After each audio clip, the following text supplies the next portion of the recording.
the dogs to achieve such a high standard, and I went to Bill's farm in the Rossendale Valley to meet some of the dogs still learning their craft. So what's their names? This is Wiz. Wiz, right? Yes, this is Wiz. Very excited. He's the young dog, he's the newest start of the lot. Yeah. And this one is Jed. Right. Jed's about 18 months old. Yeah. And this is Tip. As in rubbish. Oh. Bill's trainee dogs will one day follow in the footsteps of these, the stars of Bill's display. For every show, he uses 6 or 7 dogs to demonstrate shepherding techniques, and using the whistle, he can work all of them at the same time. But for all young dogs like Jed here, Bill begins the training process in his magic circle. Lie down. Do you always start the dog training in this confined circle? Yes, more or less. I find this is the best way for me. There's no real set way to train a dog, but everyone does what suits them best. Do different trainers have different whistles or different sets of commands? Well, the whistles are personal, but the commands are pretty universal. Right. And what on earth is this for?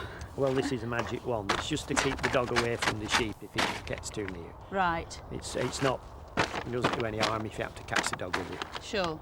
So how do you start? Well, we start with getting the dog to go around the back of the sheep. Now, this dog has done this once or twice before, so we can teach the dog to stand, we can teach to go left, and we can teach to go right, and to lie down in a small area like this. Lie down, stay. If things go wrong, we have the line, so we have control at all times. Do you talk more than whistle? At this stage, we give all our commands verbally. Yes. It's only later that we put the whistles too. Lie down, stay there. Lie down.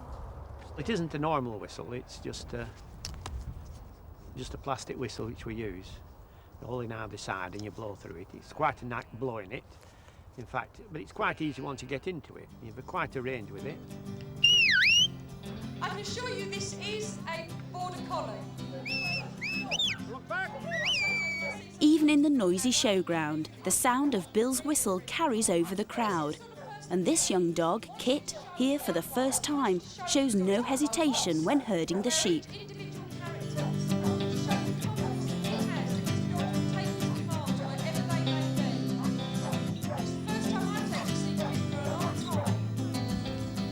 Bill's biggest problem isn't persuading the dogs to work, but quelling their natural enthusiasm. The thing with all training, you've got to make whatever you're doing enjoyable. You don't need to reward a dog if it's enjoying what you're doing. Because after all it's doing is chasing sheep. And what we're trying to do is get a controlled chase. But we're only using the hunting instinct of the dog to the benefit of the sheep. And what about this one in particular? How good is he? Well, I'm thinking a little bit about him. I'm beginning to like him. I think he... Yeah. Well, you have to like a dog, because when you like a dog, you put more effort into training. After we'd put away the magic circle, Bill took me into the fields to discover the mysteries of shedding with another of his trainee dogs. Now, what was the name of this dog, Bill? This is Tip, as in rubbish. Tip, that's right. He's not rubbish, is he? Well, I don't know. He's very excitable. Yes, they all seem to be excitable He's to me. quite a good shedding dog, though. What's a shedding dog? Well, a shed is when you bring a dog through to take sheep off a bunch of sheep. For if you were in the field and you wanted to bring 2 lame sheep in, you'd bring 2 in, you wouldn't bring all the 100 sheep in that was in the field. Hold out, come here. This. Come by. Now we'll see if he can hold a single. Now this takes some doing with these quick sheep. See, the sheep move a lot faster than you would imagine. Yes, but these sheep have been bred to run. So now the sheep's going to beat him.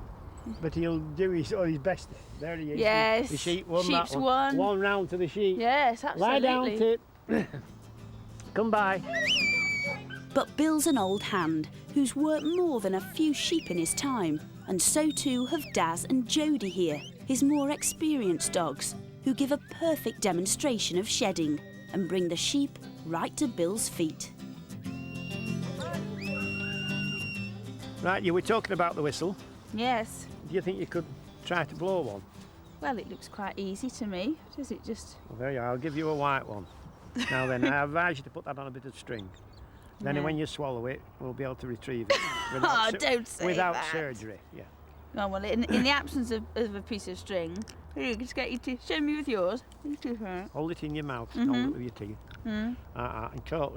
Talk. to me. Talk. Oh, yeah, Talk I can to me. talk. Yeah, I'm talking to you. Now pout your lips like you're practicing kissing. And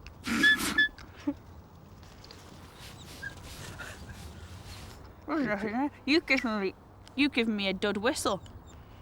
no, I don't think it's a dud. I don't think.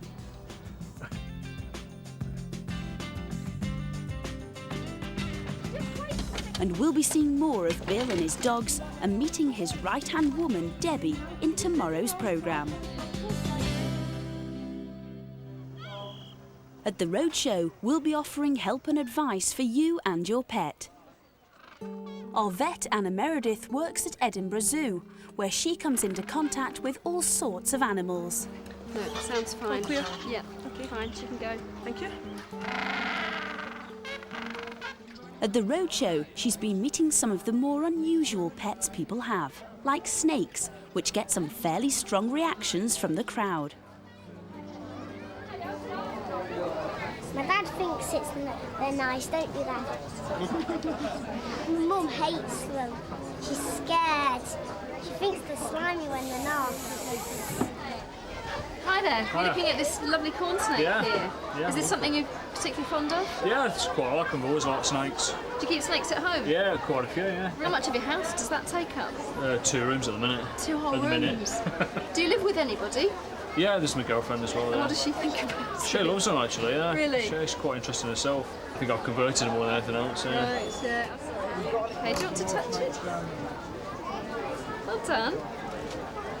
Isn't that lovely? Doesn't feel like anything you imagined, does it? Do you want to put it on your hand? That's it. Well done, you're doing really well. Feel all its muscles. Yeah, it's incredible, isn't it? There you are, you never need worry again.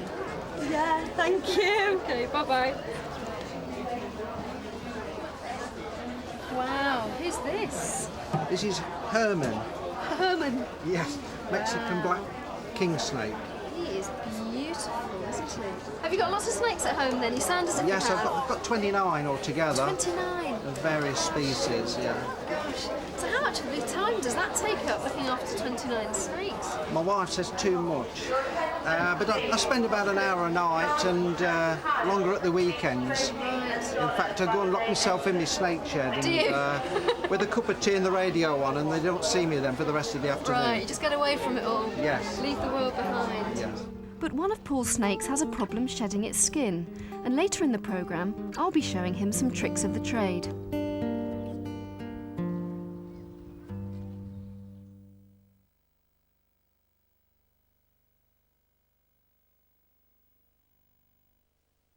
Most mums know that the natural way for babies' bottoms to stay healthy is not to wear nappies. Now there's a nappy that lets fresh air circulate. New breathable Huggies. They help bottoms in nappies stay fresh and naturally healthy. You can tell a Huggies baby because they're so smooth. Healthy, happy Huggies. With over 9,000 gift ideas only a phone call away, the Argos Ring and Reserve service makes Christmas shopping easy. Apparently, some find it too easy. Argos, Christmas shopping made easy. I'm just a simple, complicated woman. Contradiction, a new fragrance for a woman from Calvin Klein.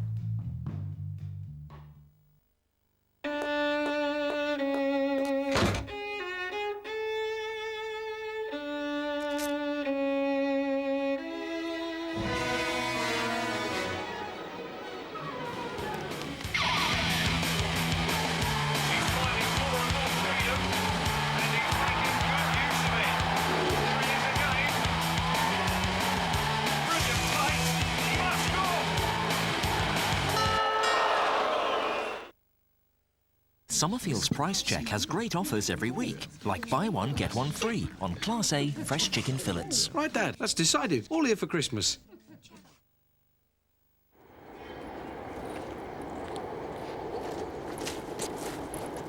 You Darren? Yeah? Yeah, well, Karen says you don't. Thanks.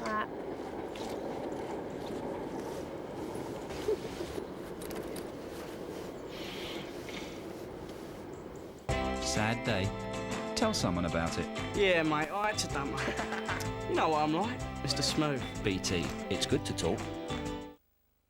Who's the friendliest bear around? Pooh, that's who.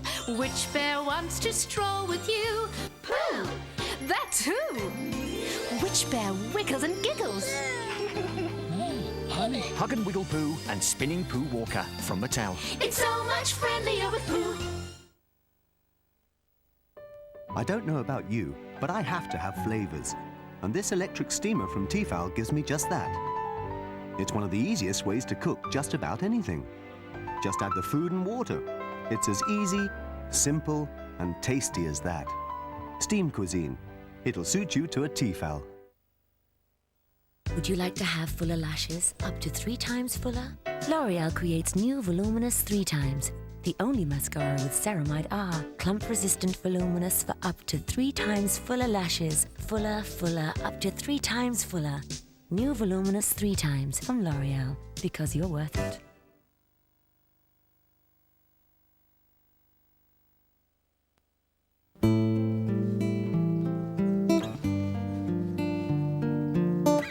With 29 snakes, Paul is a pro.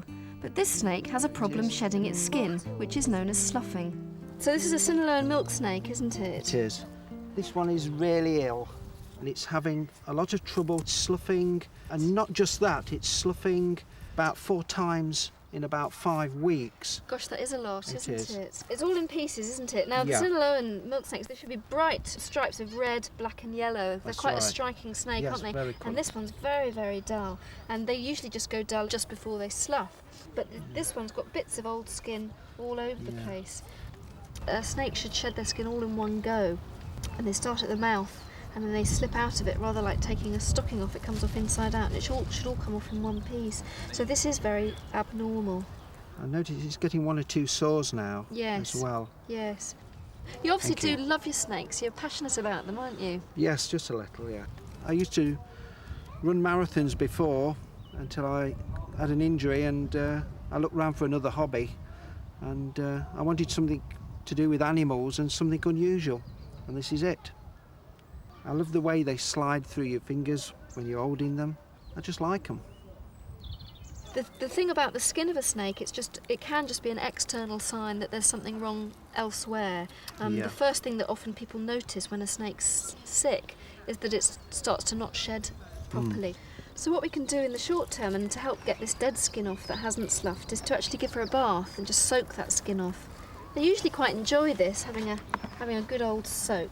And make sure it's warm water, obviously, because we don't want to chill the snakes down. And what we usually do, we do this to any sick snake that comes into the hospital, whether they've got skin problems or not. And we just leave them in here for about 20-30 minutes, once or twice a day, and give them a good old soak. The other thing you can use, if they've got really bad sloughs, is to use some hard contact lens wetting solution, a few drops of that in. Just helps to get that skin off and separate the dead skin from the new skin. As you can see, this is all coming away very nicely now, this old dead skin. When a snake sloughs, we always want to check that the spectacles over the eyes come off. Something like a cotton bud, very, very gently, teasing them off very gently. Some people do awful things like stick sellotape on the eye and rip the spectacles off. I do on occasion myself. You don't? Oh, please tell me you don't. Very rarely. Good, I'm glad it's I have rare. trouble. Right, well, you really shouldn't do it at all, because if you pull the proper front of the eye off, the cornea of the eye, you can actually completely damage the eye. So I wouldn't really advise sellotape. So that's coming off beautifully now. You can see almost all that dead skin has now come off and is in the bath. But that's not the end of the problem, obviously. That's just a short-term solution. It could be a hormone problem, it could be a vitamin problem. And I think it's time you took her along to your vet for some further diagnostic tests.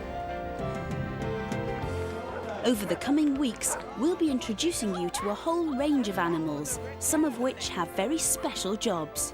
These planes cost millions of pounds, and these dogs are responsible for guarding them. Find out how later in the series. And horse whisperer Richard Maxwell has the unique ability to understand the mind and language of a horse. We'll reveal some of his secrets tomorrow.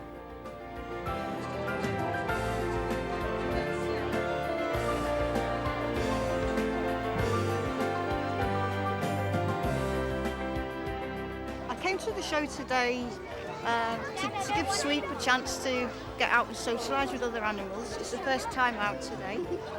It's a lovely day as well, and I just really like animals. I like the rabbits best because I thought they were really cute. I enjoyed the sheepdogs. That was very good. I mean, I come from a rural area, so I'm used to sort of country shows and things, so it was nice to see the sheepdogs. The Roadshow has certainly brought hundreds of animals into the park today, but Tatton also has a large number of resident animals living here on the home farm.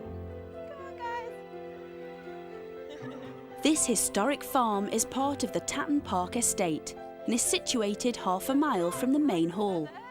It was established about 500 years ago when the first Tatton Hall was built to supply the Edgerton family with farm produce. I met up with Ellie Birtles, who grew up on the farm and now helps to look after the animals. God, they're hungry, aren't they? Yeah, they always are this time in the morning. How many of these feeds do they have? Well, they have 3 a day. And how long will they be sort of bottle fed for? They'll be bottle fed for at least another month. They're starting to eat solids already, like they nibble the hay and stuff, but... This one isn't getting any, Lou. I know, you have to wait for yours, you've only got 2 hands. Ellie is currently hand-rearing 4 goats on loan from a local goat farm. They are just 4 weeks old, but when they're around 6 months, they'll be returned to the goat farm for breeding and milk production. They also have a lamb of the same age, which was rescued from the Tatton estate. What are their names? The one there, that's Winnie. Yeah. This one's Jess, the brown one. That's Titch. Little one. Yeah, and this is Babe, because she's the youngest. Right, and who's that? This is Lucky. Lucky. Any reason for him being called Lucky? Yeah, when he was younger, he was orphaned in the park. He hurt his leg and he had to be brought in, so we reckoned he was pretty lucky. Pretty he probably lucky. would have died out there. That's it, folks. Yeah. That's it, it's all gone. As well as goats, lambs and chickens, the farm has 12 cows. Hey, wow. Who's that? This is Baby. This is Whitey coming up. Hello, Whitey. Hello, Whitey. Hello. These are off to be milked now, up to the shipping. The home farm is open to the public every afternoon, but this is no ordinary farm. It's a piece of living history. The farm in the olden days was used to supply the rest of the parkland with the food, the produce, with the milk and obviously the meat and stuff like that. So it was like one of the most important aspects of Tatton Park. We've tried to keep the farm like it was in the 1930s. It got all the machinery the way it was back then. The cows are all milked individually with just one milking machine, just as it was 60 years ago. It takes several minutes to milk each cow, whereas in a modern farm, up to 40 cows could be milked simultaneously in just 5 minutes. As well as using techniques and equipment from the 30s, the farm's animals are all unusual breeds, which were kept on the farm during that period. We have red poll cows. They're called red polls because poll means they don't have any horns, they're a special type, and red obviously because of the colour. We also have rare breeds of pigs. We have the Tamworths, the Berkshires, which are all black, and the Saddlebacks as well are a rare breed. And we've just basically tried to keep it the way it was so that when the public come round, it's like a kind of a history as well for them. They can see what it would have been like in the olden days. The next stop for Ellie and me is the pig shed, where among the 37 resident pigs are 10 particularly hungry mouths to feed. Hello guys. Food. We arrived armed with a bucket of milk from the farm's cows. Come on. I know. Oh, yes. Oh my God, they're in it. You don't bottle feed this lot then? No, it would have been too much like. Right. Yeah. So where's their mother? Unfortunately, she died when they were about a month old. Yeah. So. What of? Well, it was actually pneumonia. Oh. She was quite an old pig. It was quite upsetting really because we'd had her a while, and obviously like you tend to get attached to the pigs. So they're orphan piglets. That's right. A lot of them. What kind of pigs are these? Well, these are actually a cross-bred pig. The mother was a saddleback, Yeah. And the father's a large white, so these are a bit of a mixture. Right. Get off my shoes! I know, he loves to chew anyway. I love working on the farm just because I love all the animals, sort of been brought up with them, I suppose. And I just think the farm's really special because we can get attached to the animals. Like, they've all got their own characteristics and stuff. It's really, you really get to know them, and I can't really imagine leaving because I love it so much.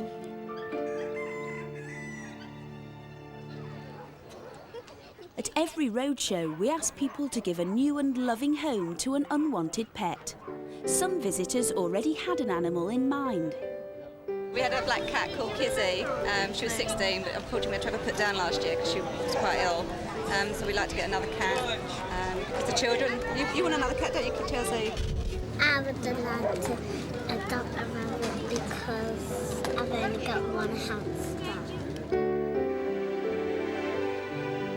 Would anyone offer Tinker the cat a new home?